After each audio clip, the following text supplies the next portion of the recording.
শুধু টাকা রোজগারের ফিকির। দেশে থাইকা পারো, নইলে বিদেশ গিয়া পারো, কোনো না কোনো ভাবে পয়সা রোজগার করো। টাকা রোজগার করলে মা বাপ খুশি, টাকা রোজগার না করলে না অখুশি। খালাস। এরপরে ইমান আছে কিনা, ইসলাম আছে কিনা, নামাজ আছে কিনা, কোরআন আছে কিনা, আল্লাহ চিনে কিনা, হালাল হারাম কিনা, জায়েজ না জায়েজ না, এত কিছু আমার দরকার। ফুতেরে জিগায়ও না যে ফুত কামাই যে করতেছ কি হালাল কামাই করো না হারাম, না এত কিছুর দরকার কি। টাকা দিতেছে, খাইতেছে, ঘুমাইতেছে, বিল্ডিং করতে আসে, জমি কিনতে আসে, আপেল মালটা খাইতেছে। এক ছেলে আমারে নিজে বলছে, আমি সবার ব্যাপারে বলি না, এক ছেলে আমারে নিজে বলছে, হুজুর আমি একটা দেশের নাম বলছে, যেই দেশে আমার কর্মটা ছিল, চলে আসছে ওই দেশ থেকে।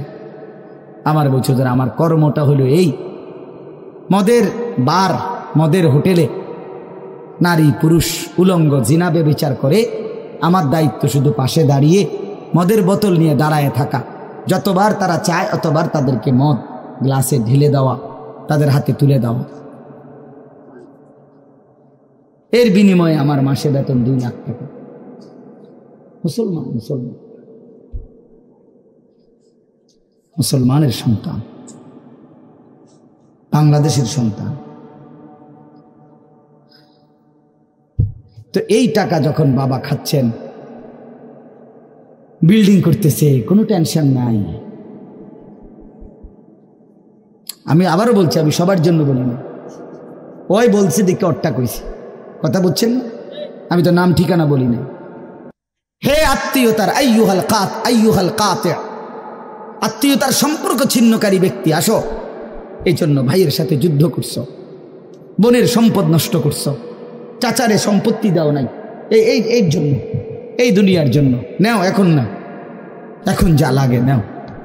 এইভাবে প্রত্যেক নাফরমান পাপীকে, হে হারামখোর সুদ করে দিগা, এখানে টাকা যা লাগে নে,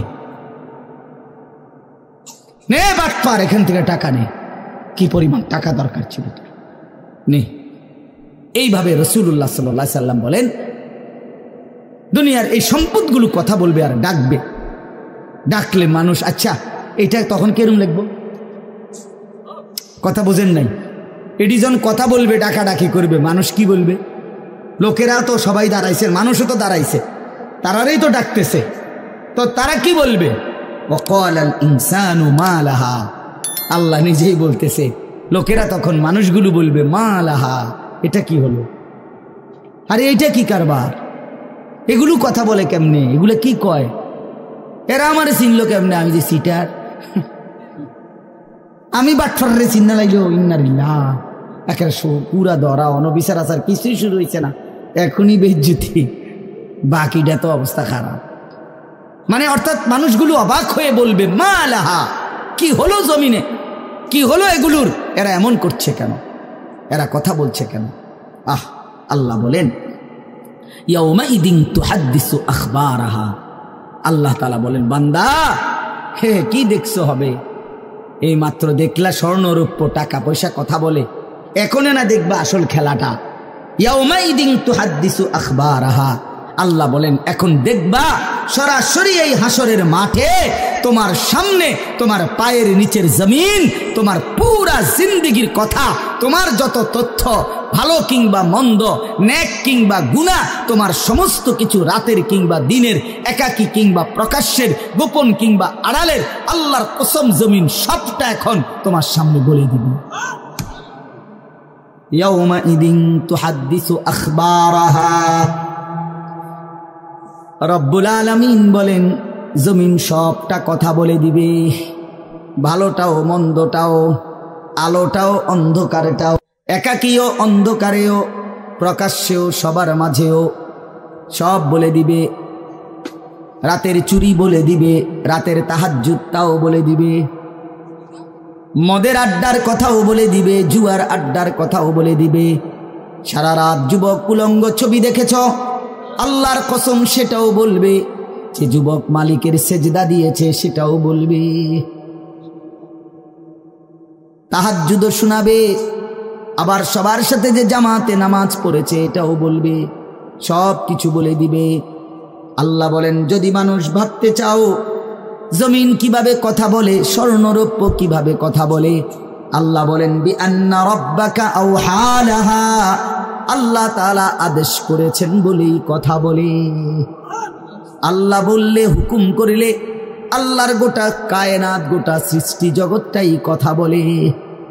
ওয়াশাহিদা আলাইহিম সামউহুম ওয়া আবসারুহুম ওয়া জুলুদুহুম বিমা কানু ইয়ামালুন। আল্লাহ বলে, হাসরের ময়দানে বান্দা, তোমার কান, তোমার চোখ, তোমার সারা দেহের চামড়া, জুলুদুহুম, তোমার সারা দেহের চামড়া, হাসরের ময়দানে তোমার পুরা জিন্দেগির কর্মকাণ্ড বলে দিবে। চামড়াগুলো বলবে, চামড়া, মানুষের শাহওয়াত চামড়াতে। এই জন্য সমস্ত যৌনতার ঘটনা, অসভ্যতার ঘটনা শরীরের চামড়া বলে দিবে। মানুষের শাহওয়াত চামড়া। কথা বুঝছেন কিনা? হ্যাঁ, চরমে চামড়ার মধ্যে শাহওয়াত, কামনা, বাসনা, যৌন চাহিদা। এই জন্য যত লোক দেখবেন বিভিন্ন হসপিটালে, যত ডাক্তার চর্মরোগের ডাক্তার, তত লোক যৌন রোগেরও ডাক্তার। হ্যাঁ হ্যাঁ, চর্ম ও যৌন রোগ বিশেষজ্ঞ। এটা একই বিষয়, একই চ্যাপ্টার। চামড়া মানে আল্লাহ তাআলা বলেন, তোমার চামড়া বলে দিবে কত রাত, কত দিন নারীর প্রতি অবৈধ আগ্রহ, অশ্লীলতার, বেহায়াপনার, অসভ্যতা করেছিলে।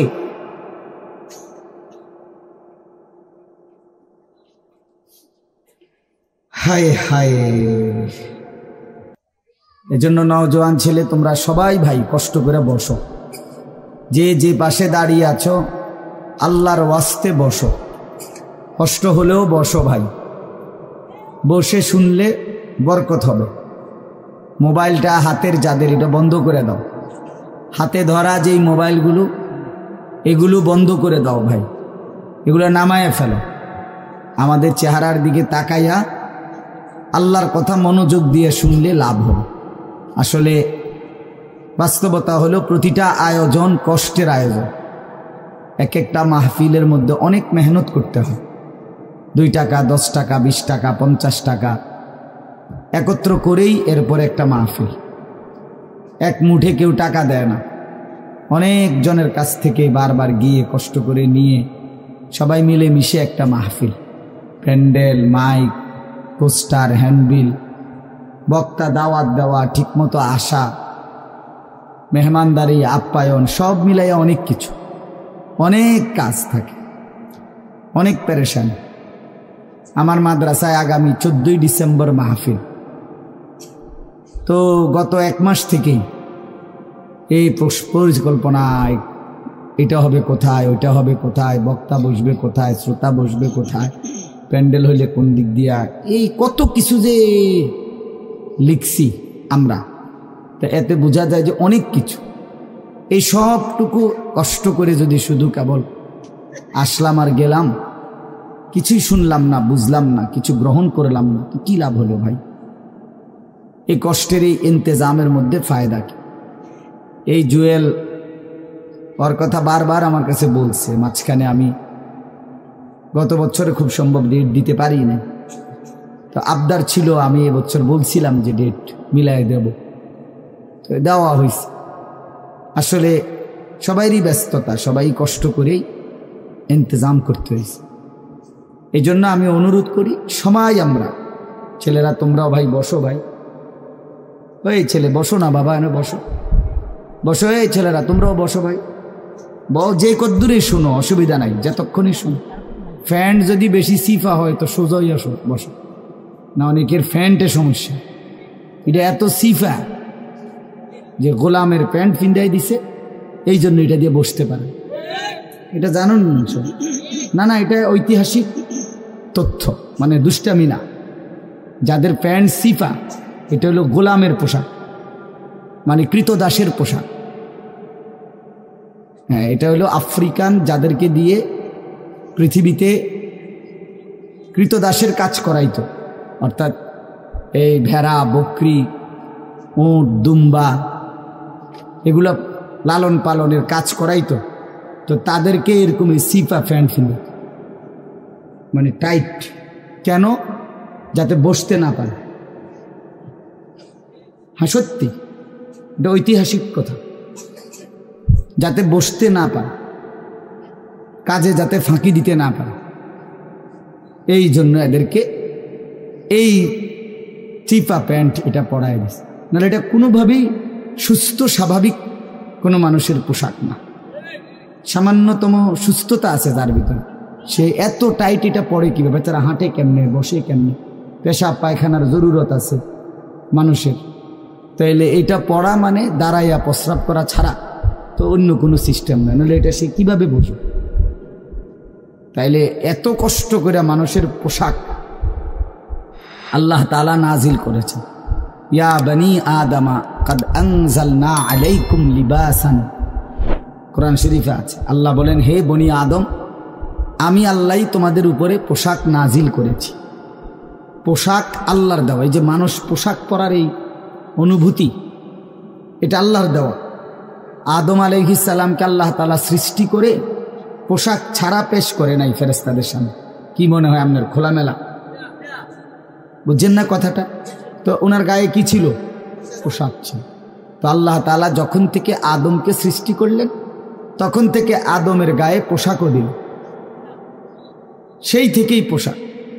ইউয়ারি সাওআতিকুম ওয়ারিশা, এটা স্পষ্ট।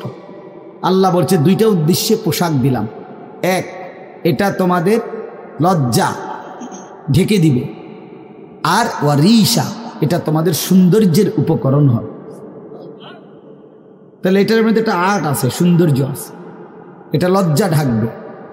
এখন যদি লজ্জাই না ঢাকে, এটা যদি সতরই না ঢাকে, তো এটা হলো কি? আল্লামা তকি উসমানী দামাত বারাকাতুহুমুল আলিয়া হজরত বলছেন যে কোনো মানুষের, পুরুষের সতর কোমর থেকে নিয়ে, নাভি থেকে নিয়ে হাঁটু, এটুকু জায়গা এভাবে ঢাকতে হবে। একে তো মোটা হইতে হবে কাপড়, যাতে করে পাতলার কারণে চামড়া দেখা না যায়। আরেকটা হলো এতটুকু ঢিলে ঢালা হইতে হবে, যাতে করে এতটা টাইট হইয়া না লাগে, যেন অঙ্গ প্রত্যঙ্গ, রান, পিছনের অংশ কার কেমন এটা বোঝা না যায়, স্বাভাবিক যেন ঢিলে ঢালা হয়। নাই তো এটা কি হয় না, পোশাক হয়। একবারে শরীর সাইজ কাইটা বানানো, এটা কোনোভাবেই সৌন্দর্য না। তো এই জন্য এটা একটা গুরুত্বপূর্ণ বিষয়।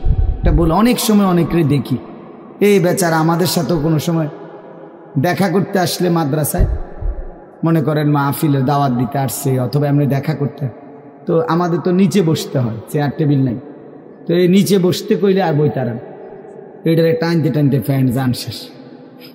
বেচারা নিজেও কষ্টে পেরেশানিতে পড়ে, আমরাও পেরেশানিতে পড়ি।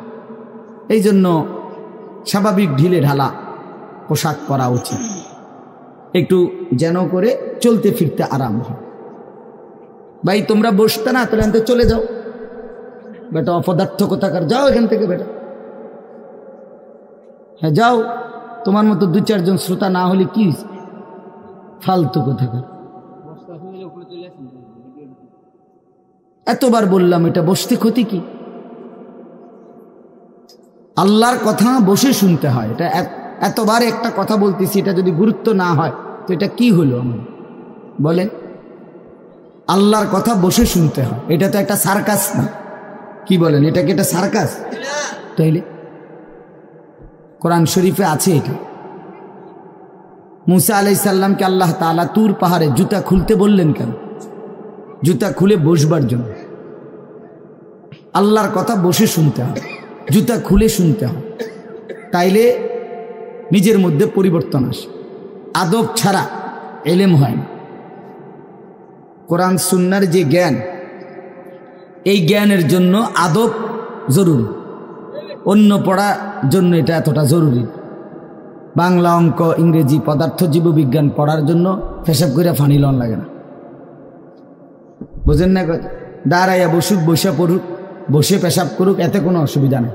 কিন্তু আল্লাহর কোরআন পড়বার জন্য, রাসূলুল্লাহ সাল্লাল্লাহু আলাইহি সাল্লামের সুন্নাহ পড়বার জন্য প্রস্রাব করে ঢিলা নিতে হয়, টয়লেট পেপার ব্যবহার করতে হয়, পানি ব্যবহার করতে হয়, পবিত্র হইতে হয়। হ্যাঁ আসো আব্দুর রহমান, তুমি এনে আও। না না না, এখানে আসো। তো এই জন্য এটা জরুরি বিষয়। আমাদের কোরআন এবং সুন্নার এলেমের জন্য আপনার আদব জরুরি, আখলাক জরুরি, তাহারাত জরুরি। এই যে এখন এখানে একটা, এটা আপনাদের এটা শুধু একটা মহরানা, বরং এখানেও তো কোরআন সুন্নার এলম বলার জন্যই ওলামায়ে কেরাম আপনাদেরকে বসাইছে, ঠিক না? তো তাইলে আদব জরুরি। মাওলানা ইয়াহিয়া বয়ান করতেছিলেন, হ্যাঁ আল্লাহ তাআলা, আমি যেটুকু আইসা মাত্র শুনলাম, আল্লাহ তাআলা হাসরের ময়দানে এক কদম পাও বাড়াইতে দিবেন, জিন্দেগির প্রতি ইঞ্চির হিসাব হবে। আন উমরিহি ফিমা আফনাহু, পুরা হায়াত বান্দা কোথায় ব্যয় করেছো বলো আমাকে, আমার দেওয়া হায়াত। ওয়া আন শাবাবিহি ফিমা আবলাহু, শুধু যৌবনটা কোথায় ব্যয় করেছো সেটা আমাকে আলাদা বলো। ওয়া আন মালিহি মিন আইনা ইকতাসাবাহু ওয়া ফিমা আনফাকাহু, প্রতিটি টাকার ব্যাপারে হিসাব দাও দুইটা। এক, টাকাটা কামাই করছো কেমনে, ব্যয় করেছো কোথায়। ওয়া মাদা আমিলা ফিমা আলিমা, যা যা শিখেছিলা, জেনেছিলে, শুনেছিলে, তা কি পরিমাণ আমল করেছ সেটা বল, সেটা বল। এই জন্য এই বিষয়গুলো জরুরি। বাপ রাসূলুল্লাহ সাল্লাল্লাহু আলাইহি সাল্লাম বলেন, এগুলো উত্তর না দিয়ে কোনো মানব সন্তান হাসরের ময়দানে এক কদম সামনে যাইতে পারবে না, এক কদম সামনে যাইতে। কোরআনুল কারীমের মধ্যে আছে, আল্লাহ তাআলা বলেন, ফাওয়ারাব্বিকা লানাসআলান্নাহুম আজমাইন আম্মা কানু ইয়ামালুন।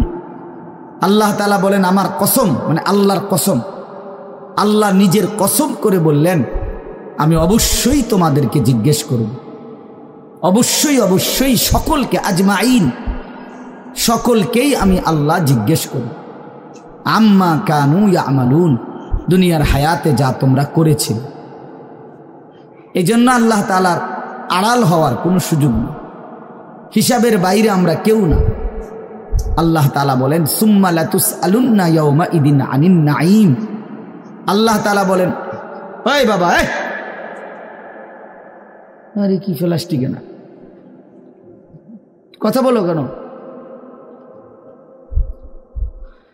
আল্লাহ তাআলা বলেন, আমার দেয়া প্রতিটি নিয়ামত সম্পর্কে অবশ্যই আমি তোমাদেরকে জিজ্ঞেস করব, প্রতিটা নিয়ামত। হাদিসের মধ্যে আছে, আল্লাহ তাআলা জিজ্ঞেস করবেন, নবী সাল্লাল্লাহু আলাইহি সাল্লাম বলেছেন, আল্লাহ জিজ্ঞেস করবেন, আলাম নসিহ জিসমাক, বান্দা আমি মোট এতদিন তোমার শরীর সুস্থ রাখি নাই, সেইটুকু শুকর কি আদায় করেছো বলো। অনুরভিকা মিনাল মা, আমি কি তোমাকে প্রতিবার তৃষ্ণার্ত অবস্থায় পানি পান করিয়ে তোমার তৃষ্ণা নিবারণ করি নাই? যতবার পানি পান করছো, তো এরপরে আমার কি শুকর আদায় করছো বলো বান্দা। আহা বদনসিব মুসলমান তো আলহামদুলিল্লাহ বলতেও জানেন, পানি পান করে সেটা যে একবার আলহামদুলিল্লাহ বলবে এটুকু তো জানেন, এটুকু তো জানেন। তাইলে এই জন্য বললাম, আমরা কিন্তু প্রত্যেকেই আমাদের হায়াত, ইয়াহিয়ার ওই কথার থেকে আমি বললাম, আমাদেরকে উত্তর দিতে হবে। ওয়াকিফুহুম ইন্নাহুম মাসউলুন। আল্লাহ তাআলা বলেন, হাসরের ময়দানে ফেরেশতাদেরকে বলবেন, আমার বান্দাদেরকে দাঁড় করাও, তাদেরকে এখন জিজ্ঞেস করা হবে একজন একজন করে। ওয়াকুল্লুহুম আতিহি ইয়াউমাল কিয়ামাতি ফারদান। আল্লাহ বলেন, সকলকে আমি আল্লাহর সামনে আসতে হবে একজন একজন। ফারদান অর্থ ওয়াহিদান, একজন একজন আমার সামনে এসে দাঁড়াবে, আমার সামনে তুমি একাকী উত্তর দিবে, কোনো দুভাষী থাকবে না, একাকী উত্তর দিবে। এই জন্য বাপ আমার, এটা জরুরি বিষয়, আমাদের জন্য জরুরি বিষয়, আমরা যেন আমাদের জিন্দেগির কদর করি। ছেলেরা তোমাদেরকেও বলি, ভাই হায়াত এই শুধু শুধু কাটাইয়া বন্ধে কোনো ফায়দা নেই। বুট খাইতে খাইতে নষ্ট করে দিলা জীবন, সামান্য মোবাইলের জন্য জীবন। একটা মোবাইলের আর কতই দাম, 12, 14, 18 হাজার টাকা। তো এই সামান্য টাকার একটা মোবাইল, এর জন্য এত সুন্দর হায়াত শেষ করে দেওয়া, এটা ঠিক না। বন্ধুদের আড্ডায় 5 ঘন্টা 6 ঘন্টা জীবন শেষ করে দিলেন। আল্লাহ আমাদেরকে বুঝ দান করেন। এজন্য চলেন প্রতিটা মাহফিলের বয়ান মনোযোগ দিয়ে শুনবেন, জুমার নামাজের বয়ান মনোযোগ দিয়ে শুনবেন। যখনই ওলামায়ে কেরাম কথা বলে মনোযোগ দিয়ে শুনলে ধীরে ধীরে পরিবর্তন হয়। মানুষ একদিনে বদলায় না, এটা আমরাও জানি। একদিনে কোনো জুনায়েদ বাগদাদি হয়ে যাবেন, একদিনে কোনো আব্দুল কাদের জিলানি হয়ে যাবেন। ওনারা নিজেরাও একদিনে হয় নাই, তা আপনি হইবেন কেন? বুঝেন নাই? জুনায়েদ বাগদাদি এত বড় আল্লাহর ওলি হয়েছে একদিনে, তো বাইজিদ বুস্তামি এত বড় আল্লাহর ওলি হয়েছে একদিনে, তো আপনি হবেন কেন? কাজে এইটা কোনো কথা না। কিন্তু শুনতে থাকলে, গুরুত্ব দিলে, আন্তরিকতা দিয়ে শুনলে একদিন আল্লাহ তাআলা বদলে দেয়, পরিবর্তন নসিব হয়। এই পৃথিবীতে অগণিত মানুষ যারা জালেম ছিল, নাফরমান ছিল, পাপী ছিল, হাজারো অন্যায়ের মধ্যে ডুবা ছিল, এমন মানুষও আল্লাহর দয়ায় কোনো একদিন রাত গভীরে, কোনো একদিন দিনের আলোতে, কোনো সামান্য কথায়, কোনো সামান্য ঘটনায় জিন্দেগি বদলায় ফেলছে। পিছনের জীবন থেকে তাওবা করে নতুন জীবন গ্রহণ করছে, আল্লাহ পাককে রাজি খুশি করে জামানার আউলিয়া হয়ে গেছে। এরকম বহু ঘটনা আছে, বহু ঘটনা। এই জন্য আমরা ইনশাআল্লাহ মনোযোগ দিয়ে আল্লাহর কথা, আমার বয়ান না শুধু, সমস্ত আলেমদের বয়ান মনোযোগ দিয়ে শুনবেন। বলেন ইনশাআল্লাহ। কোরআন সুন্নাহর কথা মনোযোগ দিয়েই শুনবেন, দেখবেন বরকত হবে। যদি আমার এই কথা একজনে বুঝেন, আমি মনে করি এতটুকুই আমার লাভ। দুইজন বুঝতে দুইজনই লাভ। আল্লাহ আমাদেরকে তৌফিক দান। চলেন, কোরআনুল কারীমের এই সূরাটি 99 নম্বর সূরা। 114টি সূরা কোরআন শরীফে, তন্মধ্যে এটা হলো 99 নাম্বার, 30 নাম্বার পারা। পুরা কোরআনুল কারীমের মধ্যে মোট 30 পারা। এই মোট 30 পারার মধ্যে এটা হলো 30 নাম্বার পারার সূরা, 99 সূরা নাম্বার। সূরাটির নাম হচ্ছে জিলজাল, সূরায়ে জিলজাল। জিলজাল শব্দের অর্থ বা জালজালা, জিলজাল একই শব্দ, দুই রকম ব্যবহার। অর্থ হলো ভূমিকম্প। জিলজাল শব্দের অর্থ কি বলেন? ভূমিকম্প। ভূমিকম্প, এই যে জমিন কাঁপে, ভূমিকম্প হয়, এই সূরার অর্থ হলো এইটা। এই ভূমিকম্প বলতে, জিলজাল বলতে আল্লাহ তাআলা কিয়ামতের ভূমিকম্প বুঝাইছে। পৃথিবীতে এমনিতে প্রতিনিয়ত মাঝে মধ্যে বিভিন্ন এলাকা ভেদে, অঞ্চল ভেদে ভূমিকম্প হয়। হ্যাঁ, আধা মিনিট, 30 সেকেন্ড, 40 সেকেন্ড, 50 সেকেন্ড, কিংবা তার চাইতে সামান্য কম বেশি এরকম সময় ভূমিকম্প হয়। এতেই বহু ক্ষয়ক্ষতি হয়। যখনই যেখানে কোথাও ভূমিকম্প হয়, তো সেখানে অনেক ক্ষয়ক্ষতি হয়, ঘর বাড়ি বিভিন্ন কিছুর অনেক ক্ষতিগ্রস্ত হয়। কিন্তু আল্লাহ তাআলা বলেন একটি চূড়ান্ত ভূমিকম্প আছে, যেই ভূমিকম্পটা যখন হবে তখন একসাথে আল্লাহর সৃষ্টি পুরাটা জমিন একসাথে ভূমিকম্প, এবং সেটা কতক্ষণ থাকবে সেটা আল্লাহই জানে, সেটা আল্লাহই জানে। এরকম ভূমিকম্প হবে, আর সেই ভূমিকম্পটা হলো কিয়ামতের ভূমিকম্প। অর্থাৎ এই পৃথিবী ধ্বংস করার জন্য আল্লাহ তাআলা তার গোটা সৃষ্টি জগৎকে মৌত দিবেন। মৃত্যু দুই রকমের, একটা হলো ব্যক্তিগত পৃথক একক মৃত্যু, আর একটা হলো গোটা আলমের মৃত্যু। সবার যখন পৃথক মৃত্যু হয় তো এটারে বলে মৌত, আর গোটা পৃথিবীর যখন আল্লাহর সৃষ্টি সবটার যখন একসাথে মৃত্যু হবে সেটারে কয় কিয়ামত। সেটাই কিয়ামত, ওইটাও একটা মৃত্যু। আসমানের মৌত হবে, জমিনের মৌত হবে, সূর্য চন্দ্র গ্রহ নক্ষত্রের মৃত্যু হবে, অর্থাৎ সব কিছু শেষ হবে।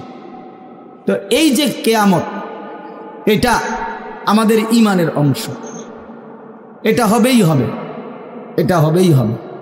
আখিরাত, কিয়ামত, এই পৃথিবী একদিন ধ্বংস হবে, শেষ হবে, এটা কোরআনুল কারীমের অসংখ্য আয়াতে আল্লাহ তাআলা বলছেন, বারবার বলছেন, বারবার, যে বান্দা যত সুন্দরী তোমার কাছে লাগে দুনিয়া, যত আকর্ষণীয় মনে হয় না কেন দুনিয়া, একে তো তুমিও থাকবে না, একে তো দুনিয়া নিজেই থাকবে।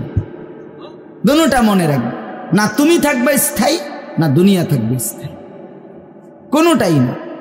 তুমিও মৃত্যুবরণ করবা, একদিন দুনিয়ারও মৃত্যু হয়ে যাবে, দুনিয়ারও মৃত্যু হয়ে যাবে। প্রতিটা মানুষকে মরতে হবে, এটা আমরা সবাই জানি। কুল্লু নাফসিন যায়িকাতুল মাউত, সমস্ত আত্মা, সমস্ত প্রাণ আল্লাহ তাআলা বলেন মৃত্যুর স্বাদ গ্রহণ করুন, মৃত্যুর স্বাদ গ্রহণ।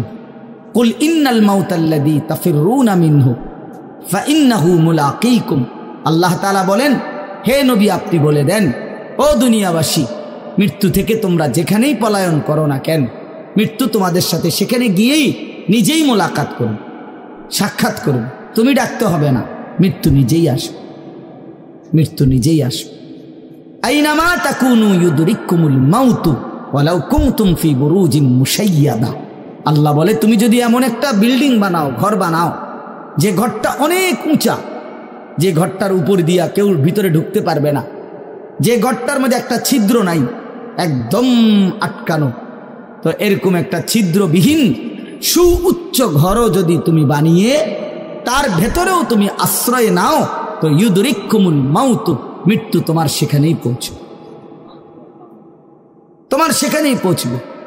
প্রিয় ভাই আমার, বন্ধু আমার, নওজোয়ান সাথীরা আমার, মৃত্যু এক অনিবার্য বাস্তবতা, চিরন্তন বাস্তবতা, এটা গ্রহণ করতেই হবে। হাসলেও মরতে হবে, কাঁদলেও মরতে হবে, সুখেও মরতে হবে, দুঃখেও মরতে হবে। রাজপ্রাসাদ আর অট্টালিকার মানুষটাও মরে যাবে, জীর্ণ কুটিরে যে লোক থাকে, হ্যাঁ, সেই লোকটাকেও মরতে হবে। জীবনে কোনোদিন দুঃখ দেখে নাই যে সেও মরে যাবে, জীবনে কোনোদিন সুখ দেখে নাই যে সেও মরে যাবে, সব মরে যাবে। এটাই সত্য, এটাই বাস্তবতা। অতএব মৃত্যু এক অনিবার্য বাস্তবতা, এটা গ্রহণ করতেই হবে। এটা যদি আমরা মনে রাখি, আমাদের জীবন অনেক সুন্দর হইত, অনেক সুন্দর হইত। রাসূলুল্লাহ সাল্লাল্লাহু আলাইহি ওয়াসাল্লাম বলছেন, আকসিরু যিকরা হাদিমিল লাযযাত ইয়ানি আল মাউত। আল্লাহর নবী বলেন, আমার উম্মত তোমরা বেশি বেশি ওই জিনিসটা স্মরণ করো, যে জিনিস তোমাদের সমস্ত স্বাদ, আনন্দ, আহ্লাদ চিরতরে মিটায় দেবে, তোমারে চিরস্তব্ধ করে দেবে। জলজ্জান্ত মানুষটা আমাদের সামনে হাঁটতো, চলতো, উঠতো, বসতো, ঘুরতো, ফিরতো, হ্যাঁ, সেই মানুষটা মনে করেন আমার চোখের সামনে নাই, তার লাশ আমার সামনে, আহা সেই লোকটা স্তব্ধ। পৃথিবীর কত মানুষ কত আওয়াজ করতেছে, কত শোরগোল করতেছে, কিন্তু এই লোকটা হাতও নাড়ে না, পাও নাড়ে না, চোখও মেলে না, আর কিছুই করে না। এ কি আশ্চর্য বিষয়! চোখের সামনের এই মানুষটা নাই, কি হলো তার? কে তারে থামাই দিল? কে তারে স্তব্ধ করে দিল? এ তো আমার মতো ঘুরতো, ফিরতো, হাঁটতো। আহ, আমার আব্বারে আমি কত দেখছি, একদিন আমার আব্বা চলে গেলেন। আমার দাদারে আমি কত দেখছি, আমার দাদা একদিন চলে গেল। আমার জ্যাঠারে আমি দেখে আসছি, দোয়া করে আসছি, ফু দিয়ে আসছি। এক সপ্তাহ পরে জ্যাঠা ইন্তেকাল করলেন, আবার এক সপ্তাহ পরে আমি গিয়া জ্যাঠার জানাজা পড়াইছি। এই তো বাস্তবতা। যুবক ভাই, তুমিও মনে রাখো, বয়স্ক বাবা আপনিও মনে রাখেন। হাসান বসরি রহমতুল্লাহ আলাই একজন বড় বুজুর্গ ছিলেন। উনি বলতেন, তিনি যখন কোনো যুবককে দেখতেন আর বয়স্ক দেখতেন, তো তিনি যুবকদেরকে বলতেন, ইয়া মা'শারাশ শাবাব ইন্না যারআ কাদ তুদরিকুহুল আহাতু ক্বাবলা আন ইয়াবলুগা। তিনি উপদেশ দিতেন, হে যুবকগণ শোনো, সব ফুল, সব ফল, সব গাছ চারা পরিপক্ক পাকা পর্যন্ত পৌঁছায় না, তার আগেই অগণিত ফুল, অগণিত ফল, অগণিত চারা গাছ ঝরে ঝরে। এটা উনি মনে করাইতেন মৃত্যুর কথা। উনি এটা বুঝাইতেন, যুবক তুমি দেখো, একটা আম গাছের মধ্যে যতগুলো মুকুল ধরছে ফুল, সবগুলো আম হয় না। যতগুলো আম ধরছিল ছোট ছোট, সবগুলো বড় পাকা পর্যন্ত যায় না, তার আগেই ঝরে যায়। ঝরেই যায় বেশি, থাইকা যায় অল্প। তার মানে যুবক, কিশোর, তরুণ এই বয়সেই মৃত্যু হয় বেশি, বৃদ্ধ পর্যন্ত পৌঁছে কম। পুরা বাড়িতে অনেক সময় এমন হয় একজনও বয়স্ক লোক নাই, একজনও নাই। আমার ঘর, আমার বাপ চাচাদের যে ঘর, সেখানে আপনার এখন আমার চাচাতো ভাই, জ্যাঠাতো ভাই, আমার ভাই বেরাদর সব মিলাইয়া আমাদের ছেলে পেলে ভাই বাতিজা মিলে না হয়তো 60-70 জন আছি আমরা, কিন্তু আমাদের একজনও বয়স্ক লোক নাই। আমার দাদাও নাই, দাদিও নাই, জ্যাঠাও নাই, চাচাও নাই, আমার আব্বাও নাই, কেউ নেই। তাইলে কেন এমন হলো? তাহলে বোঝা গেল অধিকাংশই ঝরে যায়, কবরে চলে যায়, মৃত্যু হয়ে যায়। এই জন্য ধোঁকা না খাওয়া। আরেকটা হলো বয়স্ক লোককে দেখলে উনি বলতেন, হাসান বসরি রহমতুল্লাহ আলাইহি, ইয়া মাশারা শুয়ুখ, হে বৃদ্ধগণ। উনি তাদেরকে জিজ্ঞাসা করতেন যে মা ইউনতাজারু বিসসারআ ইযা বালাগা, যখন কোনো ফসল পাইকা যায় তখন আর বাকি থাকে কি? কি বাকি থাকে? কাটা। কথা বলে না, কি বাকি থাকে? ক্বালু আল হাসাদ, বা কাটাটা বাকি থাকে, পাইকা তো গেছে। তার মানে আপনারা পাইকা তো গেছেন, বয়স তো হয়েই গেছে, আর শুধু মৃত্যুটা বাকি, আর শুধু মৃত্যুটা বাকি। তাইলে যুবককে বলতেন, তুমি ভেবো না তুমি বৃদ্ধ হবা, কারণ অসংখ্য ফুল তো আগেই ঝরে যায়, অসংখ্য ফল তো আগেই ঝরে যায়, অসংখ্য গাছ তো আগেই ঝরে যায়। আবার বৃদ্ধকে বলতেন যে আপনার তো আর কিছুই বাকি নাই, আপনি তো পাইকেই গেছেন, এখন শুধু কাটা, কবর, মৃত্যু ছাড়া আর বাকিটা কি? তাহলে মৃত্যু ভুলে না যাওয়া, মৌত ভুলে না যাওয়া। রাসূলুল্লাহ সাল্লাল্লাহু আলাইহি ওয়াসাল্লাম বলেন, কাফা বিল মাউতে ওয়াইজান। নবীজি বলেন, কোনো মানুষ যদি মৃত্যুর কথা স্মরণ করে, তার ওয়াজের জন্য, নসিহতের জন্য এটাই যথেষ্ট, এটাই যথেষ্ট। আমরা কিতাবে পড়ছি, হযরত ওমর রাদিয়াল্লাহু তাআলা আনহু, এত বড় সাহাবী, উনি বলতেন, কুল্লা ইয়াউমিন ইউকালু মাতা ফুলান মাতা ফুলান ওয়ালা বুদ্দা মিন ইয়াউমিন ইউকালু মাতা ওমর। তিনি বলতেন, হায় শোনো, প্রতিদিন ঘোষণা হয় আজ অমুকের মৃত্যু হলো, অমুকের মৃত্যু হলো, অমুকের মৃত্যু হলো। অচিরেই একদিন ঘোষণা হবে আজ ওমরের মৃত্যু হলো, আজ ওমরের মৃত্যু হলো। উনি বলেন এই ঘোষণা শুনবে খুব দ্রুত একদিন।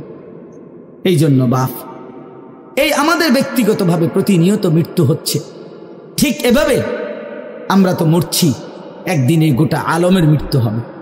এই গোটা সৃষ্টিটাই আল্লাহ তাআলা গুটায় ফেলবে। আচ্ছা, কি আশ্চর্য কথা, এটা কি অবাক করা। এক মিনিট যদি কেউ বিবেক দিয়া ভাবে, যারে বলে কি হুজুর, বলেন কি, এত বড় আসমান ভেঙে যাবে, এই সূর্য খসে পড়বে, চাঁদ খসে পড়বে। আল্লাহ তাআলা বলছে, ইযা সামাউন ফাতারাত, আসমান ভেঙে যাবে, ওয়া ইদাল কাওয়াকিবুন তাসারাত, তারকারাজি খসে খসে পড়বে, ইযা শামসু কুব্বিরাত ওয়া ইদাল কাওয়াকিবুন তাসারাত। আল্লাহ তাআলা বলছেন সূর্যটা গুটায় ফেলা হবে, পাহাড়গুলো বালির মতো, তুলার মতো উঠতে থাকবে। ইদা রাজ্জাতিল আরদু রাজ্জা, এই জমিনের মাটিগুলো রেজা রেজা, পাউডার পাউডার হয়ে যাবে। ইদাল বিহারু ফুজ্জিরাত, সমুদ্র, খাল, বিল, নদীর পানিগুলো সব টকবগে উতরাইয়া গরম হইয়া বাষ্পের মতো উড়ে যাবে। না কোথাও পানি থাকবে, না কোথাও গাছ থাকবে, না আসমান থাকবে, না জমিন থাকবে, কিছু না। আচ্ছা, এটা কেমন কথা, এটা কেমন আশ্চর্য বিষয়।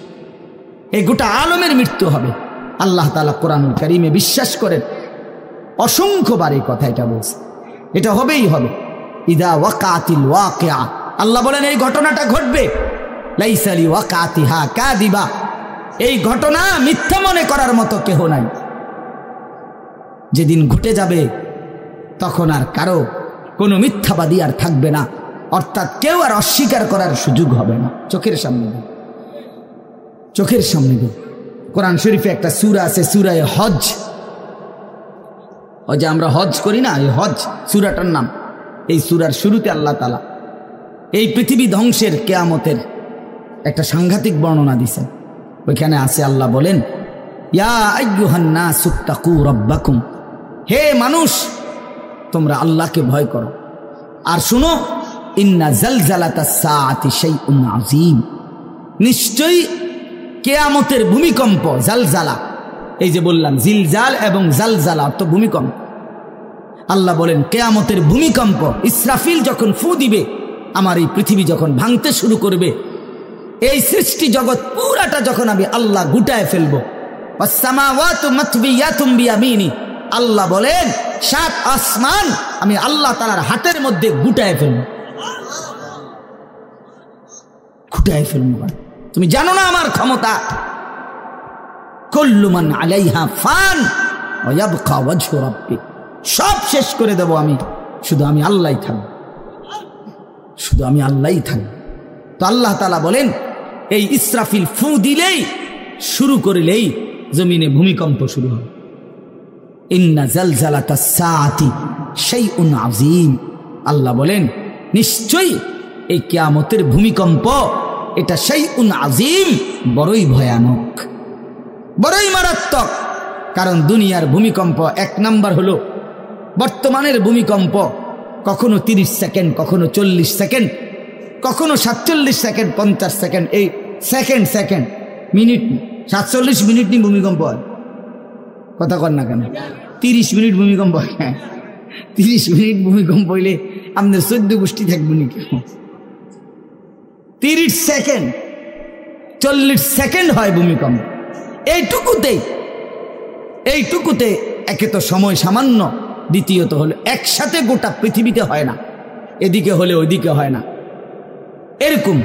কিন্তু আল্লাহ তাআলা বলেন ইসরাফিল ফু দিলে যে ভূমিকম্পটা হবে, সেই ভূমিকম্পটা গোটা পৃথিবী একসাথে নাড়ায় দিবে, একসাথে মিলিয়ে। 47 সেকেন্ড না, কতক্ষণ সেটা আল্লাহই জানে। তখন অবস্থা কি হবে? মানুষের আতঙ্ক, এই ভূমিকম্পে আতঙ্ক।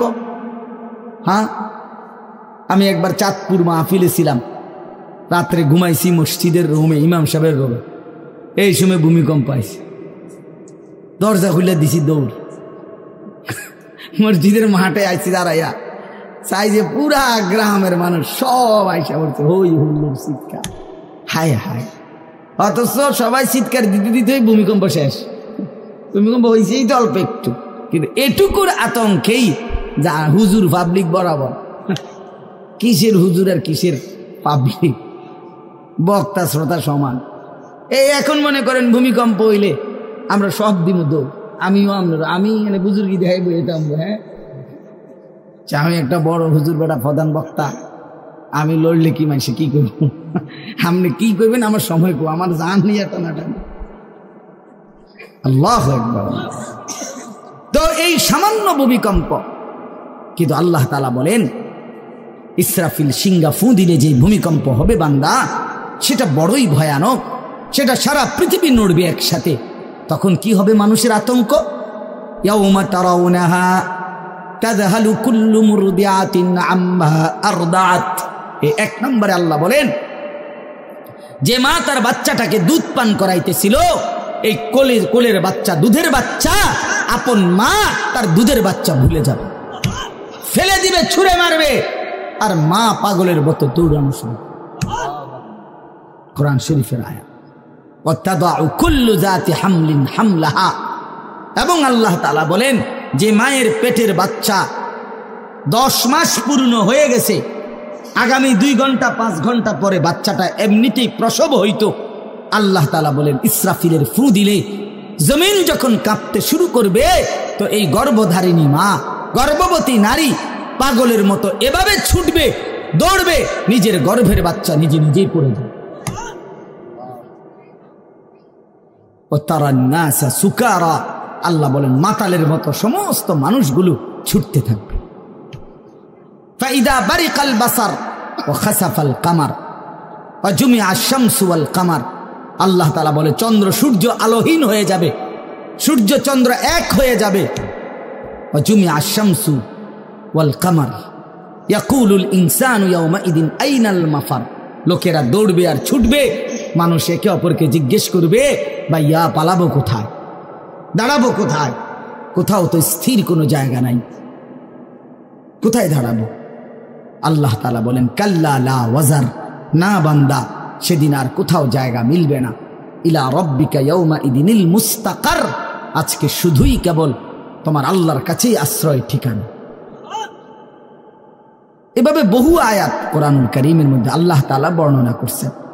আমার ভাই, তো এই ইসরাফিলের ফু দিলে গোটা আলমের মৃত্যু হবে, ভূমিকম্প শুরু হবে। তো এই ভূমিকম্প কেন হবে? এই কাঁপতে কাঁপতে সমস্ত কিছু ভাঙ্গা একসাথে এই সব কিছু আল্লাহর সৃষ্টি সমস্ত কিছুই জমিনের তলদেশে চলে যাবে।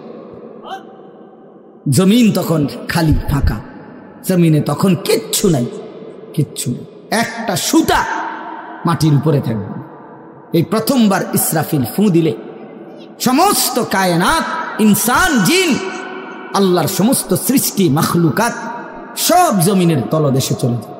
মানুষও, জিনও, অর্থ সম্পদ, স্বর্ণ রৌপ্য, মণি মুক্তা, হীরা জহরত, সব সব সব একটা কাগজের অস্তিত্ব, সব কিছু, গোটা জমিন ফাঁকা।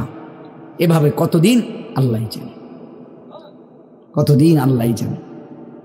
হ্যাঁ মা ভাই, এরপরে একটা নির্দিষ্ট সময় পরে আবার আল্লাহ তাআলা ইসরাফিলকে জীবিত করবেন, করে আবার আল্লাহ তাআলা দ্বিতীয়বারের মতো ফু দিতে বলবেন। এই দুই ফুঁয়ের মাঝখানে কতদিন? নবী সাল্লাল্লাহু আলাইহি সাল্লামের এক হাদিসের মধ্যে বলছে 40। সাহাবীরা ব্যাখ্যা করছেন, মুহাদ্দিসিন, সেই 40টা হতে পারে 40,000 বছর। 40,000। এই জন্য বাপ একটা কথা হলো, সর্বশেষ যেই লোকটা কবরে যাবে, শেষ যেই ব্যক্তি মরবে পৃথিবীতে, হতে পারে তাকেও শুধু কবরেই থাকতে হবে 40,000 বছর। 40,000 বছর, এরপরে তো আখিরাত। এই 40,000 বছর যদি কবরে আযাব হয়,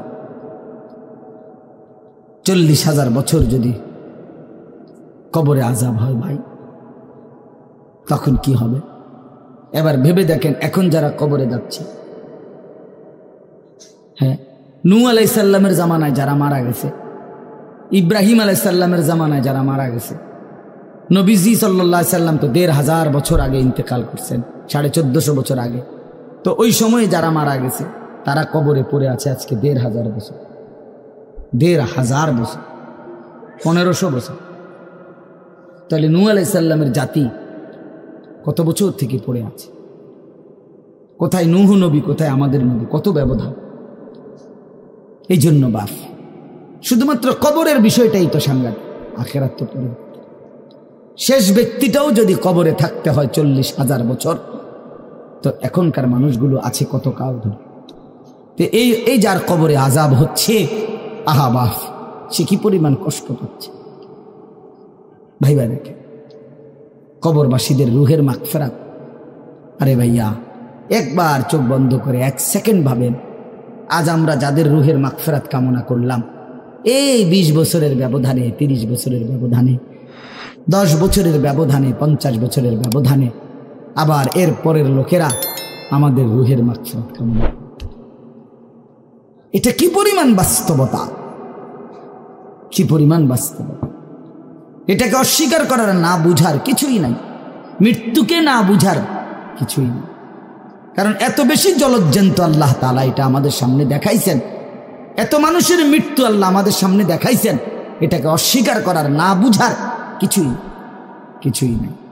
তো চলেন, এরপরে আল্লাহ তাআলা ইসরাফিলকে আবার জীবিত করবেন। জীবিত করে আল্লাহ তাআলা ইসরাফিল আলাইহিস সালামকে বলবেন, ইসরাফিল, আবার তুমি সিংহায় ফু দাও। এইবার যখন সিংহায় ফু দিবে, তখন ইসরাফিল আলাইহিস সালামের এই দ্বিতীয় ফুতে আবার ভূমিকম্প শুরু। আবার কি শুরু হবে? ও মাঝখানে ভাই, ওই ছেলে অপদার্থ, কথা বলো না, হাসাহাসি করো না, কারো কথা বাকি থাকলে, দুষ্টামি বাকি থাকলে উঠে চলে যাও, বাহিরে আলাদা জায়গা আছে। গাফেল সন্তান কোনো কিছুতেই যাকে কোনো আসর করে না। আহা, আপনারা জানেন না, আপনাদের এক এক ছেলের অবস্থা হলো কলিজাটা পাথর হয়ে গেছে, কোনো কিছুই তার কলিজা নাড়ায় না। এত শক্ত জানোয়ার যে খোদার 365 দিনে কোনোদিন ফজরের নামাজ পড়ে না, একদিনও না। মানুষের বাচ্চা এত বড় জানোয়ার হয় কেন? আরে তুই কোন মানুষের বাচ্চা? তুই কোন মার দুধ খাইলি? নাফরমান। কেমনে মানুষ হইলি তুই? এটা কি ধরনের মানুষ? একদিনও নামাজ পড়ে। ছি ছি ছি ছি ছি, মুসলমানের বাচ্চা এত বড় জানোয়ার হয় কেমনে? কোনদিন নামাজ পড়ে না, 6 মাসে 9 মাসে কোনদিন বলতে পারবে না নাফরমান কোনদিন 5 ওয়াক্ত নামাজ পড়ছে কিনা। হায় হায়, এত বড় অসভ্য। মায়ের সন্তান হয় কেমনে? বাবার সন্তান হয় কেমনে? চিন্তা কর। কোনো কিছুই ছেলে পেলেদের হালাত হলে এই পরিমাণ লাগাম ছাড়া কিসের মা কিসের বাবা, কে তার মা কে তার বাপ, কে কি তার ধর্ম, তার আল্লাহ কে, তার রসুল কে, তারে বানাইছে কে, আসছে কোত্থেকে, কেন আসছে, কি করতেছে, কি করছে, কিচ্ছুর খবর, কিচ্ছুর খবর। আসে, হাঁটে, বুট খায়, বন খায়, মোবাইল টিপে, খারাইয়া মতে, বইয়া মতে, বন্ধু বান্ধবদের সাথে আড্ডা দেয়, মেয়ের পিছনে ঘোরে, অসভ্য অশ্লীল কথাবার্তা বলে। এটা কি একটা জিন্দিগি হলো? মিয়া ভেবে দেখেন। ওফ, কোন সুস্থ স্বাভাবিক মানুষ এমন হয়? বলো ভাইয়া বলো। রাগ করো না বাপ, কে তোমা করে মনে করাই দিবে? কেউ মনে করায় না। হা, বাবা আমারও ফিকির শেষ, শুধু টাকা রোজগারের ফিকির। দেশে থাইকা পারো, নইলে বিদেশ গিয়া পারো, কোনো না কোনো ভাবে পয়সা রোজগার করো। টাকা রোজগার করলে মা বাপ খুশি, টাকা রোজগার না করলে না অখুশি। খালাস। এরপরে ইমান আছে কিনা, ইসলাম আছে কিনা, নামাজ আছে কিনা, কোরআন আছে কিনা, আল্লাহ চিনে কিনা, হালাল হারাম কিনা, জায়েজ না জায়েজ না, এত কিছু আমার দরকার। ফুতেরে জিগায়ও না যে ফুত কামাই যে করতেছ, কি হালাল কামাই করো না হারাম, না এত কিছুর দরকার কি? টাকা দিতেছে, খাইতেছে, ঘুমাইতেছে, বিল্ডিং করতে আসে, জমি কিনতে আসে, আপেল মালটা খাইতেছে। এক ছেলে আমারে নিজে বলছে, আমি সবার ব্যাপারে বলি না, এক ছেলে আমারে নিজে বলছে, হুজুর আমি একটা দেশের নাম বলছে, যেই দেশে আমার কর্মটা ছিল, চলে আসছে ওই দেশ থেকে।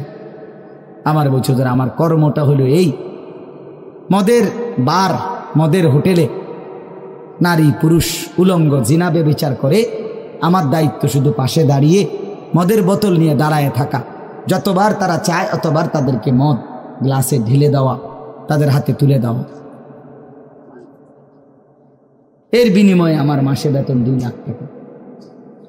মুসলমান, মুসলমান, মুসলমানের সন্তান, বাংলাদেশের সন্তান। তো এই টাকা যখন বাবা খাচ্ছেন, বিল্ডিং করতেছে, কোনো টেনশন নাই। আমি আবারও বলছি, আমি সবার জন্য বলি না, ওই বলছে দেখে অট্টা কইছি, কথা বুঝছেন না? আমি তো নাম ঠিকানা বলি না। এই জন্য আমার বাপ, ডাক দিয়েন না, ডাক দিয়েন না, একজনও ডাক দিয়েন না, অসভ্যরে ডাক দিয়েন না। হ্যাঁ হ্যাঁ, ডাক দিবেন কেন? হাইওয়ানকে ডাক দিবেন কেন? শুনেন, আপনারাই শুনেন, এত এত মানুষ শুনতে হবে না, কোনো অসুবিধা নেই, কোনো অসুবিধা নেই।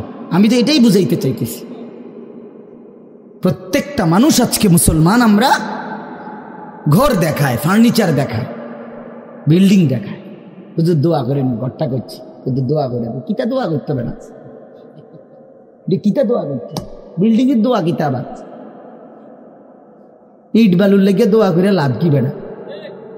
হুজুর মোটরসাইকেল কিনছি, শুধু দোয়া করে দেন, কিতা দোয়া করতো, কি মোটরসাইকেলের দোয়া কিতা? আবার আজীব লাগে না? বাস্তব এগুলো ছাদ ডালাই দিই, আজকে হুজুর শুধু দোয়া করে দেন, ছাদ ডালাই দোয়া। ওটা ছাদ ঢালাই করে, ওটার ফুতে মোবাইলে অশ্লীল উলঙ্গ ছবি দেয়। ওটার সন্তান উনি দাঁড়াইয়া রয়েছে মিস্ত্রিগো সামনে, ওনার গাম ভাইয়া ভাইয়া পড়তেছে ছাদ ঢালাইয়ের দিন, আর অসভ্য জানোয়ার সন্তান বন্ধুদের সাথে উলঙ্গ ছবি দেখতেছে। ওই জানোয়ারের জন্য উনি ছাদ ঢালাই দিতেছে, ওই হাইওয়ানের জন্য উনি ঘর করে দিয়ে দেখতেছে। উনি কবরে জায়গা ঘর করে দিয়ে গেছে, এর জন্য ঘর করলেন? ছি ছি ছি ছি ছি। আমার দেওয়া ঘরে আমার কষ্টের কমাইয়ে এখানে বসে বসে রঙিন ছবি দেখবে, উলঙ্গ দৃশ্য দেখবে ঘরে শুয়া শুয়া সারা রাত। এর জন্যই আমার জীবনের এই অর্জন, এই ছিল আমার উপার্জনের উদ্দেশ্য। আহ, কতবার বললে বুঝবেন? কেমনে বললে বুঝবেন? কারে বললে বুঝবেন? আল্লাহ মাফ করে দেন। চলেন বাপ, তো বলতেছিলাম আল্লাহ তাআলা ইসরাফিল আলাইহিস সালামকে বলবেন আবার ফু দাও। তো তিনি দ্বিতীয়বারের মতো ফু দিলে জমিন আবার ভূমিকম্প শুরু হবে। এই ভূমিকম্পে জমিন কাঁপতে কাঁপতে এইবার জমিনের তলদেশে ওই প্রথমবার ফু দেওয়াতে ভূমিকম্প কাঁপতে কাঁপতে সব উপরে যা ছিল সব নিচে চলে গেছে। মনে আসেনি? এটা কইছি। তাহলে উপরটা কি? ফাঁকা। এইবার নিচে যা ছিল সব উপরে চলে আসবে। এই আসলেই এটা হাসরের মাঠ। সমস্ত নিচের জিনিস যা কিছু, একেবারে মানুষ, গরু, ছাগল, হাঁস, মুরগা, জিন, ইনসান, গদ, দুয়ার, বাজার, ব্যবসা, দোকান, টাকা, হীরা, জহরত, মণি, মুক্তা, টাকা পয়সা, অর্থবিত্ত, সব সোজা কথা জমিনের তলদেশের সব কিছু জমিনের উপরে উঠে আসবে। এই উঠে আসলেই এইটা হাসরের মাঠ। এইটা, এই হাসরের মাঠ কোনটা জানেন? এই যেখানে বসে আছেন এখন, এইটাই হাসরের মাঠ। এই জমিনের উপরেই হাসরের মাঠ। বাকি শুধু আল্লাহ কোরআন বলছে ইদাল আরদু মুদ্দাত, আমি আল্লাহ জমিনটাকে টেনে আরো লম্বা করে দেব, আরো বড় করে দেবো আর কি, প্রশস্ত করে দেবো। কারণ ওই যে পিসের মানুষ খারাপ লাগবে না? মানুষ তো দাঁড়াই বসেই আদম আলাইহিস সালাম থেকে নিয়া, তো মানুষ বেশি না? মানুষ, গরু, ছাগল, হাঁস, মুরগা, জিন, ভূত সব খারাপ না? সব দাঁড়াবে। এই জন্য আল্লাহ তাআলা বলেন জমিন আমি প্রশস্ত টেনে দিব, লম্বা করে দিব, এতটুকু। বাকি এটাই হাসরের মাঠ, এটাই হাসরের মাঠ। এই কথাটাই এখানে আল্লাহ তাআলা উল্লেখ করছেন। ইদা জুলজিলাতিল আরদু জিলজালাহা, যখন দ্বিতীয়বারের মতো ইসরাফিলের ফু দিলে জমিনের ভূমিকম্প শুরু হবে। ওয়া আখরাজাতিল আরদু আসকালাহা, আল্লাহ তাআলা বলেন তখন জমিন তার তলদেশে যা ছিল সমস্ত জমিনের তলদেশে, এগুলো এতদিন জমিনের বোঝা ছিল, বোঝা মানে মাটির নিচে, এগুলো সে মনে যেন ফোজা কান্দে লইছে। এবার ওয়া আখরাজাতিল আরদু আসকালাহা, জমিন তার বোঝা মানে জমিনের তলদেশে যা ছিল সে এবার তা জমিনের উপরে উঠায় নি, উপরে উঠায়। এরপরে আশ্চর্য কথা শুনেন, এরপরের কথাটার জন্য রাসূলুল্লাহ সাল্লাল্লাহু আলাইহি সাল্লাম হাদিসে বলছেন, এই ভাই শুনেন, ছেলেরা তোমরাও শোনো। নবী সাল্লাল্লাহু আলাইহি সাল্লাম বলেন এই জমিনের তলদেশ থেকে যখন সবকিছু উপরে উঠে আসবে তখন অর্থ সম্পদ, হীরা জহরত, মণি মুক্তা, স্বর্ণ রৌপ্য এগুলো স্তূপ আকারে উঠে আসবে জমিনের উপরে, মানে হাসরের মাঠে। তো নবীজি একেবারে স্পষ্ট হাদিস, নবীজি সাল্লাল্লাহু আলাইহি সাল্লাম বলেন তখন এই স্বর্ণ রৌপ্য, টাকা পয়সা, হীরা জহরত এগুলো, এই অর্থ সম্পদগুলো আল্লাহর কুদরতে কথা বলবে। স্বর্ণের টুকরা কথা বলবে, কথা বলবে, রৌপ্যের টুকরা কথা বলবে, এগুলো কথা বলবে। কথা কি বলবে? এগুলো তখন ওই নাফরমান মানুষগুলোকে ডাক দিবে, ডাক দিবে, আইয়ুহাস সারিক, হে চোর, এদিকে এই সম্পদের জন্য চুরি করেছিলে, আজ যা দরকার নেও। আইয়ুহাল কাতি, হে ডাকাত, এদিকে এদিকে আসো, এই সম্পদের জন্য ডাকাতি করছিল, আজ নেও। হে আত্মীয়তার, আইয়ুহাল কাতি, আত্মীয়তার সম্পর্ক ছিন্নকারী ব্যক্তি, আসো, এই জন্য ভাইয়ের সাথে যুদ্ধ করছো, বোনের সম্পদ নষ্ট করছো, চাচারে সম্পত্তি দাও নাই, এই জন্য, এই দুনিয়ার জন্য নেও, এখন না, এখন যা লাগে নেও। এইভাবে প্রত্যেক নাফরমান পাপীকে, হে হারামখোর সুদ করে দিগা, এখানে টাকা যা লাগে নে, বাটপার, এখান থেকে টাকা নে, কি পরিমাণ টাকা দরকার ছিল তোর, নে। এইভাবে রাসূলুল্লাহ সাল্লাল্লাহু আলাইহি সাল্লাম বলেন, দুনিয়ার এই সম্পদগুলো কথা বলবে আর ডাকবে, ডাকলে মানুষ, আচ্ছা এটা তখন কেরম লিখবো, কথা বোঝেন নাই, এটি যখন কথা বলবে, ডাকাডাকি করবে, মানুষ কি বলবে? লোকেরা তো সবাই দাঁড়াইছে, মানুষও তো দাঁড়াইছে, তারাই তো ডাকতেছে, তো তারা কি বলবে? ওয়াকালাল ইনসানু মা লাহা, আল্লাহ নিজেই বলতেছে, লোকেরা তখন মানুষগুলো বলবে মা লাহা, এটা কি হলো, আরে এটা কি কারবার, এগুলো কথা বলে কেমনে, এগুলো কি কয়, এরা আমারে চিনলো কেমনে, আমি যে সিটার,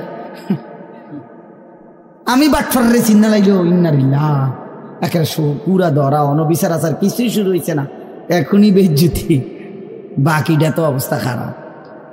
মানে অর্থাৎ মানুষগুলো অবাক হয়ে বলবে মা লাহা, কি হলো জমিনে, কি হলো এগুলোর, এরা এমন করছে কেন, এরা কথা বলছে কেন? আল্লাহ বলেন ইয়াউমাইদিন তুহাদ্দিসু আখবারাহা, আল্লাহ তাআলা বলেন বান্দা হে কি দেখছো হবে, এই মাত্র দেখলা স্বর্ণ রৌপ্য টাকা পয়সা কথা বলে, এখন না দেখবা আসল খেলাটা। ইয়াউমাইদিন তুহাদ্দিসু আখবারাহা, আল্লাহ বলেন এখন দেখবা সরাসরি এই হাসরের মাঠে তোমার সামনে, তোমার পায়ের নিচের জমিন, তোমার পুরা জিন্দেগির কথা, তোমার যত তথ্য, ভালো কিংবা মন্দ, নেক কিংবা গুনাহ, তোমার সমস্ত কিছু রাতের কিংবা দিনের, একাকী কিংবা প্রকাশ্যের, গোপন কিংবা আড়ালের, আল্লাহর কসম জমিন সবটা এখন তোমার সামনে বলে দিবে। ইয়াউমাইদিন তুহাদ্দিসু আখবারাহা, রব্বুল আলামিন বলেন জমিন সবটা কথা বলে দিবে, ভালোটাও মন্দটাও, আলোটাও অন্ধকারটাও, একাকীও অন্ধকারেও, প্রকাশ্যেও সবার মাঝেও, সব বলে দিবে। রাতের চুরি বলে দিবে, রাতের তাহাজ্জুদটাও বলে দিবে, মদের আড্ডার কথাও বলে দিবে, জুয়ার আড্ডার কথাও বলে দিবে। সারা রাত যুবক উলঙ্গ ছবি দেখেছ, আল্লাহর কসম সেটাও বলবে, যে যুবক মালিকের সেজদা দিয়েছে সেটাও বলবে, তাহাজ্জুদ শোনাবে, আবার সবার সাথে যে জামাতে নামাজ পড়েছে এটাও বলবে, সব কিছু বলে দিবে। আল্লাহ বলেন যদি মানুষ ভাবতে চাও জমিন কিভাবে কথা বলে, স্বর্ণরৌপ্য কিভাবে কথা বলে, আল্লাহ বলেন বিআন্না রাব্বাকা আওহা লাহা, আল্লাহ তাআলা আদেশ করেছেন বলেই কথা বলে। আল্লাহ বললে, হুকুম করিলে, আল্লাহর গোটা কায়নাত, গোটা সৃষ্টি জগৎটাই কথা বলে। ওয়াশাহিদা আলাইহিম সামউহুম ওয়া আবসারুহুম ওয়া জুলুদুহুম বিমা কানু ইয়ামালুন। আল্লাহ বলে হাসরের ময়দানে বান্দা, তোমার কান, তোমার চোখ, তোমার সারা দেহের চামড়া, জুলুদুহুম, তোমার সারা দেহের চামড়া, হাসরের ময়দানে তোমার পুরা জিন্দেগির কর্মকাণ্ড বলে দিবে। চামড়াগুলো বলবে, চামড়া, মানুষের শাহওয়াত চামড়াতে। এই জন্য সমস্ত যৌনতার ঘটনা, অসভ্যতার ঘটনা শরীরের চামড়া বলে দিবে। মানুষের শাহওয়াত চামড়া, কথা বুঝছেন কি? হ্যাঁ, চর্মে, চামড়ার মধ্যে শাহওয়াত, কামনা, বাসনা, যৌন চাহিদা। এই জন্য যত লোক দেখবেন বিভিন্ন হসপিটালে, যত ডাক্তার চর্মরোগের ডাক্তার, তত লোক যৌন রোগেরও ডাক্তার। হ্যাঁ, চর্ম ও যৌন রোগ বিশেষজ্ঞ, এটা একই বিষয়, একই চ্যাপ্টার। চামড়া মানে আল্লাহ তাআলা বলেন তোমার চামড়া বলে দিবে কত রাত কত দিন নারীর প্রতি অবৈধ আগ্রহ, অস্থিরতার, বেহায়াপনার, অসভ্যতা করেছিলে।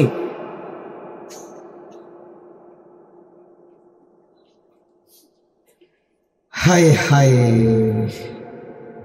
বিআন্না রাব্বাকা আওহা লাহা, আল্লাহ বলেন আমি আল্লাহ হুকুম করেছি বলে কথা বল। এই জন্য আল্লাহ হুকুম করিলে চামড়াও কথা বলে, কানেও কথা বলে। এখন কি কানে কথা বলে? কিন্তু সেদিন বলল চোখেও কথা বলল। এখন চোখ কথা বলে না, মানে সব কিছুর জবান খুলবে, সব কিছু। আপনারা বলেন আমরা তো মনে করি জিহ্বায় কথা বলে না, জিহ্বায় কথা বলে না, আল্লাহর হুকুম হইলে কথা বলে। নাহলে যেই লোক বোবা তারও তো জিহ্বা আছে না, তো সে কথা বলে না। যেই লোক কানে শুনে না, তো তার কি আপনার এইভাবে কান বলতে কিছু নাই, তো সে শুনে না কেন, কথা বলেন না কেন? আল্লাহর হুকুম। যার চোখ, যে চোখে দেখেন, এই যে জুয়েল ভাই, আমি মূলত তার মহব্বতেই মাহফিলটা দিছি। তো এই যে দেখে না, তো তার এভাবে তো চোখ আছে, সে দেখে না কেন? আল্লাহ তাআলার হুকুম নাই বলে দেখে, ঠিক কিনা বলেন না কেন? মজার বিষয় হলো রাসূলুল্লাহ সাল্লাল্লাহু আলাইহি সাল্লাম হাদিসে স্পষ্ট বলেছেন, বিশ্বাস করেন, একেবারে বিশুদ্ধ হাদিস। আল্লাহ তাআলা তার দুইটা চোখ নিয়ে গেছে। নবীজি বলছেন সে যদি সবর করে আল্লাহর হুকুমের উপরে চলতে পারে, রাসূলুল্লাহ সাল্লাল্লাহু আলাইহি সাল্লাম বলেন আল্লাহ তাআলা তাকে এই দুইটা চোখ নিয়ে যাওয়ার কারণে, অন্ধ বানানোর কারণে সে যে সবর করলো, আল্লাহ রসুল বলছেন আল্লাহ তাআলা নিশ্চিত তাকে জান্নাত দান করবেন। এই জন্য তুমি ভাই সবর করো। মালিকের এই দুনিয়া দেখতে পারল না, তো অপেক্ষা করো, একদিন জান্নাত দেখবা, জান্নাতের হুর দেখবা, তো আরো মজা হবে যে আমি প্রথমেই জান্নাতি দেখলাম, জান্নাতি দেখলাম। যা মালিক, দুনিয়া দেখলাম না তোমার, তুমি আমারে জান্নাত দেখাই। আল্লাহ তৌফিক দান করেন।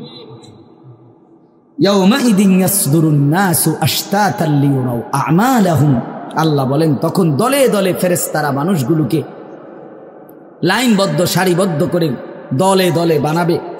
লোকেরা পরস্পর, প্রত্যেকটা মানুষকে ফেরেশতারা আলাদা আলাদা গ্রুপ বানিয়ে দেবে হাসরের ময়দানে। তখন প্রত্যেকে এই গ্রুপে গ্রুপে, দলে দলে লিয়ারাউ আ'মালাহুম, নিজেদের আমল নামা, নিজেদের আমল দেখবার জন্য সামনে এগিয়ে যাবে। অর্থাৎ প্রত্যেককে তার আমল নামা দেখবার জন্য, দেওয়ার জন্য নির্দিষ্ট জায়গায় নিয়ে আসবে। নেওয়ার পরে সেখানে প্রত্যেকের ফাইল, প্রত্যেকের খাতা, আমল নামা তার হাতে তুলে দেওয়া হবে। দিলেই সে দেখবে। আল্লাহ বলতেছেন ফামান ইয়ামাল মিসকালা যাররাতিন খায়রান ইয়ারা, এক বিন্দু, এক অণু পরিমাণ, পরমাণু পরিমাণ, সামান্য থেকে সামান্য পরিমাণও নেকি, কল্যাণ, তাও তুমি দেখতে পাবা।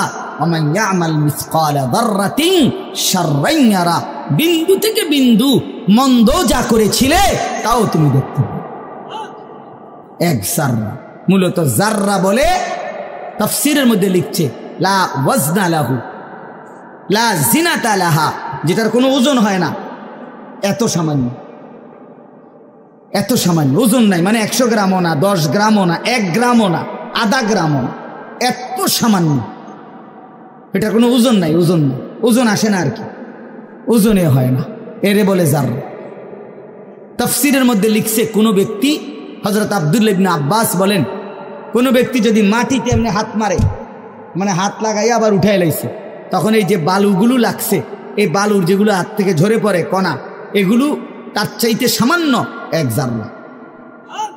আমার উস্তাদ বলছিলেন ছাত্র জীবনে আমাদেরকে, যে মানুষ যে কাপড় ধুইয়া চিপে, কাপড় এমনি চিপ্পা রৌদ্রে দেয় না, মানে চিপ্পাই তো ফানি ফেলায়, তো কাপড় চিপ্পা সাইরা মানুষের একটা স্বভাব হইল রৌদ্র দেওয়ার আগে এটার একটা ঝাড়া মারে, লুঙ্গিটারে একটা আগে কি মারে, ঝাড়া দিয়া এরপরে দেয়।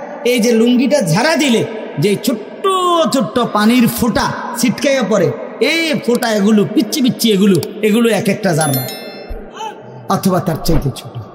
এটার ওজন আসবে না, এটা 1 গ্রামও হবে না, আধা গ্রামও হবে না। এই সামান্য ভালোটাও তুমি দেখবা, মন্দটাও দেখবা। কেমনে আড়াল করবেন ভাই? নিজেকে আড়াল করবেন কেমনে? বাপ যুবক, তুমি কেমনে আড়াল করবা? কোরআন শরীফে আছে, আল্লাহ বলেন ইয়াউমা তুবলাস সারাইর, বান্দা আমি হাসরের ময়দানে তোমার অন্তরের গোপন বিষয়গুলো, যেগুলো কেউ শুনে নাই, তুমিও বলো নাই, শুধু মনে মনে কল্পনা করছিলা ভালো কিংবা অসৎ, সেগুলো হাসরের ময়দানে তোমার সামনে খুলে দেব।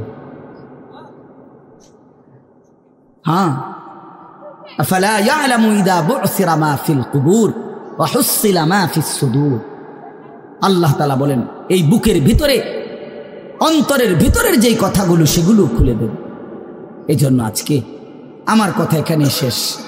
আমি এতটুকু কথাই বলতে চাই, এই 99 নম্বর সূরাটা আমাদেরকে এই কথার সবক দিচ্ছে যে আমরা আমাদের জিন্দেগির 1 সেকেন্ড একটি নিঃশ্বাস আড়াল করবার সুযোগ নেই। হিসাব দিতে হবে, হিসাব দিতে হবে। 1 মিনিট, 1 সেকেন্ড, 1 পলক, 1 লম্হা, 1 মুহূর্ত আমাদের আড়াল করবার সুযোগ নাই ভাই।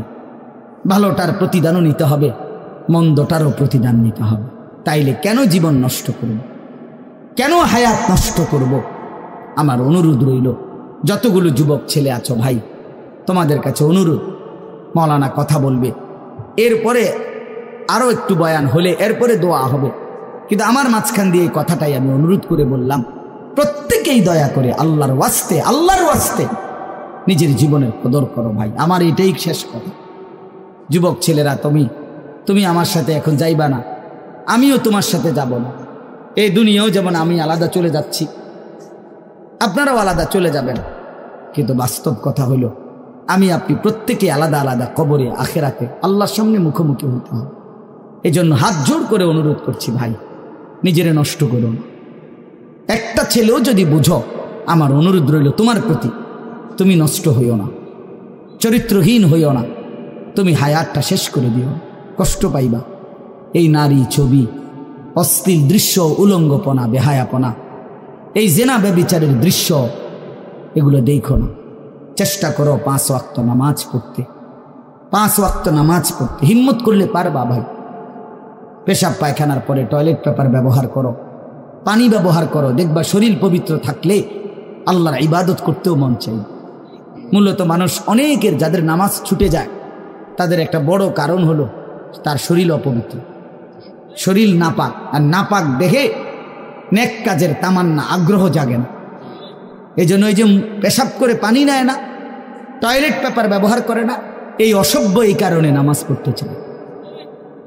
বাস্তব কথা, এর তখন আর হায়া লজ্জা থাকে না।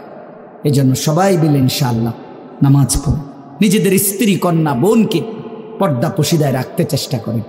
যে মেয়েটার পর্দা নাই, যে মহিলার পর্দা নাই, বিশ্বাস করেন যে তার নিজের ইজ্জত, নিজের কদর, নিজের সতীত্ব, নিজের পর্দার কদর বোঝে না।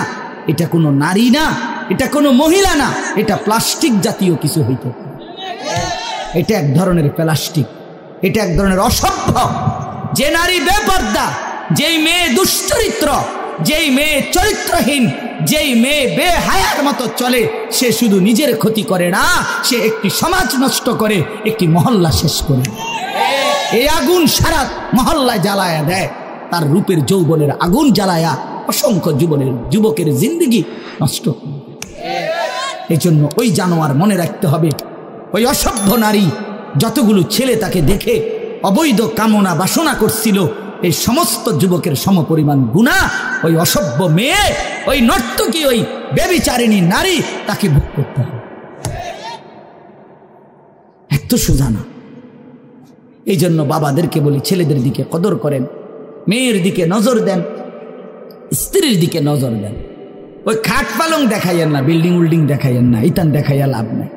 উইতে লাইলে সবারই ঘুমাইয়া লাগে, পরিশ্রম করিয়া ঘুমাইলে এত কিছু লাগে না। কত মানুষ আছে এরকম যারা ফাওটাও দোয় না, জুতাই নাই, বেটা ফাও দিব কি দিয়া বেটা। হ্যাঁ, সময় কর, এতটা ক্লান্ত থাকে যে শুইলেই কি এসে পড়ে ঘুম আইসা। আল্লাহ আমাদের সবাইকে কদর করার তৌফিক দান করেন। আজকের এই মাহফিলকে আল্লাহ তাআলা ভরপুর বরকত দান করেন। আল্লাহ তাআলা আপনাদের সবাইকে কবুল আর মঞ্জুর করেন।